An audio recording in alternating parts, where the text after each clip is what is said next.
श्री राम पर कालांतर में कई रामायण लिखी गई हैं, जिसमें वाल्मीकि रामायण, रामचरितमानस, कंबन रामायण, हनुमत रामायण, आनंद रामायण, मूल रामायण, एक श्लोकी रामायण सहित और भी कई रामायण प्रचलित हैं। पेश है प्रभु श्री राम संपूर्ण कहानी संक्षिप्त रूप में। आइए जानते हैं रामायण में।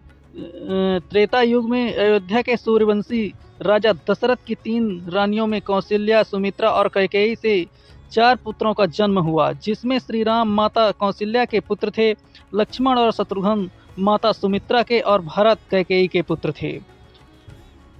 चारों पुत्रों की शिक्षा पूर्ण होने पर महर्षि विश्वामित्र राजा दशरथ के महल आकर राम और लक्ष्मण को अपने यज्ञ की असुरों से रक्षा करने के लिए जंगल के आश्रम में ले जाते हैं। विश्वामित्र के आश्रम में श्री राम ताड़का का वध करके श्री राम की रक्षा करते हैं।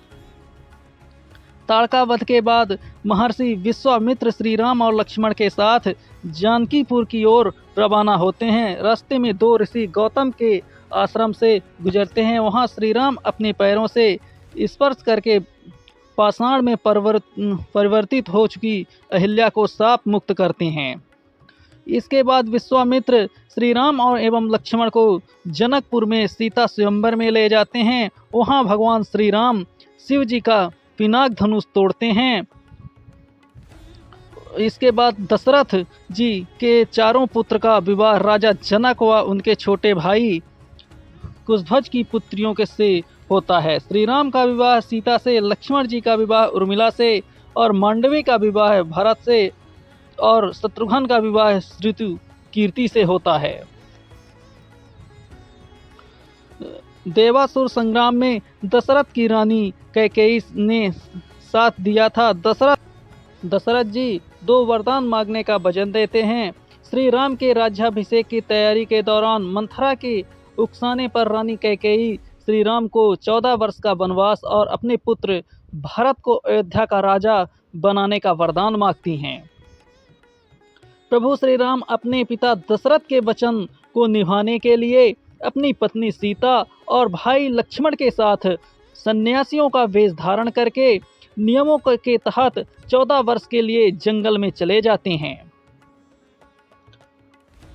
प्रभु श्री राम लक्ष्मण और माता सीता को निषाद राज केवट नाव से गंगा पार कराते हैं और श्री राम पारितोषिक देना चाहते हैं तो केवट कहता है, जिस तरह मैंने तुम्हें गंगा पार कराया उसी तरह आप मुझे और मेरे परिवार को इस भवसागर से पार करा देना।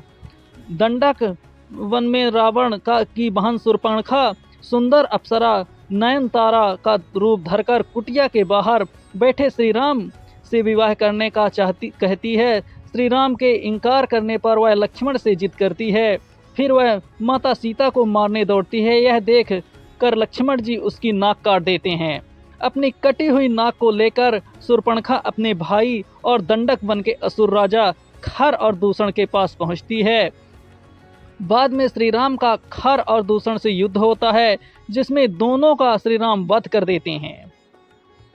उसके बाद खर दूषण के वध का समाचार लेकर शूर्पणखा अपने भाई लंकापति रावण के पास पहुंचकर उन्हें भड़काती है और सीता की सुंदरता की तारीफ करती है। इसी के साथ वह कहती है कि आप वनवासी राम की सुंदर पत्नी का हरण करके ले आइए।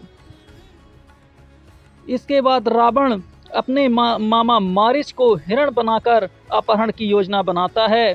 सीता उस सुंदर स्वर्ण हिरण को देकर उसे लाने के लिए श्री राम से जिद करती हैं। राम जी उस हिरण को लाने के लिए वन में चले जाते हैं। जब हिरण का भेद खुल जाता है तो राम उसका वध कर देते हैं। बहुत देर तक श्री राम नहीं लौटते हैं तो सीता किसी अनहोनी की आशंका से लक्ष्मण को वन में श्री राम की सहायता करने के लिए भेजती हैं और लक्ष्मण जी एक लक्ष्मण रेखा खींचकर वन में श्री राम को ढूंढने चले जाते हैं। लक्ष्मण जी के जाने के बाद रावण सन्यासी का वेश धारण करके माता सीता से भिक्षा मांगता है और कहता है कि इस रेखा के पार आकर ही भिक्षा दें, तभी ग्रहण करूँगा। माता सीता यह गलती कर देती हैं और तब रावण अपने असली रूप में आकर अपहरण करके सीता को विमान में बैठाकर ले जाता है।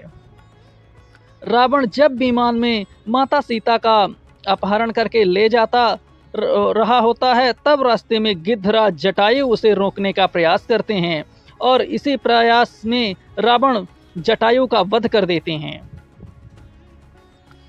जटायु का अंतिम संस्कार करने के बाद श्री राम और लक्ष्मण सीता की खोज में निकल पड़ते हैं। खोजते हुए वे सबरी के आश्रम में पहुंच जाते हैं। इसके बाद हनुमान जी सुग्रीव से मिलन होता है, अपनी व्यथा श्री राम को सुनाता है। सुग्रीव की व्यथा सुनकर राम जी बाली वध के लिए तैयार हो जाते हैं और सुग्रीव और बाली के युद्ध के दौरान राम जी बाली का वध करके सुग्रीव को किष्किंधा का राजा बना देते हैं। सीता की खोज में जामवंत के कहने पर हनुमान जी को अपनी शक्तियों का आभास होता है और वे समुद्र लांघकर अशोक वाटिका पहुंच जाते हैं। वहां उनकी विभीषण से भेंट होती है। इसके बाद वे माता सीता की श्री राम को अंगूठी देकर श्री राम के बारे में बताते हैं। इसके बाद हनुमान जी को मेघनाथ बंधक बनाकर रावण के समक्ष खड़ा करता है। वे रावण को श्री राम के समक्ष समर्पण करने या युद्ध के लिए तैयार रहने के लिए कहते हैं।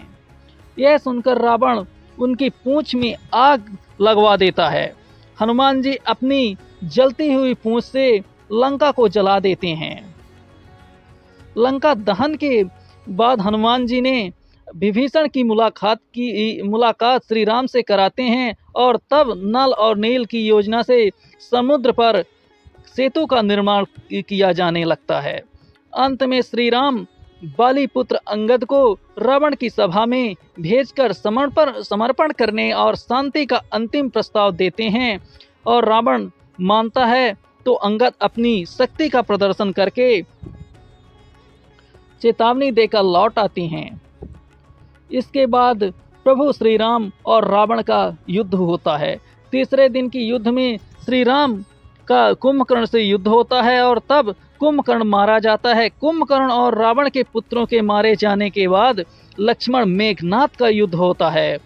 तब मेघनाथ राम और लक्ष्मण को नागपाश में बांध देता है। फिर गरुड़ जी की सहायता से राम लक्ष्मण को नागपाश से मुक्त कराया जाता है। इसके बाद मेघनाथ के प्रहार से लक्ष्मण जी मूर्छित हो जाते हैं। तब हनुमान जी वैद्यराज सुसेन के कहने पर संजीवनी जड़ी बूटी को पहाड़ ले आते हैं। संजीवनी बूटी से लक्ष्मण जी को जब होश आता है तब फिर से उनका मेघनाथ से युद्ध होता है और अंत में वे मेघनाथ का वध कर देते हैं। इसके बाद प्रभु श्री राम और रावण का भयंकर युद्ध होता है। विभीषण के बताने पर श्री राम नाभि में तीर छोड़ते हैं और तब रावण का वध करने के बाद प्रभु श्री राम अपनी पत्नी सीता और भाई लक्ष्मण के साथ पुष्पक विमान में बैठकर अयोध्या लौट आते हैं। अयोध्या में प्रभु श्री राम और लक्ष्मण और माता सीता का भव्य स्वागत होता है और बाद में उनका राज्याभिषेक होता है। राज्याभिषेक में हनुमान जी, सुग्रीव, जामवंत, अंगद सहित वानर सेना के कई लोग शामिल होते हैं।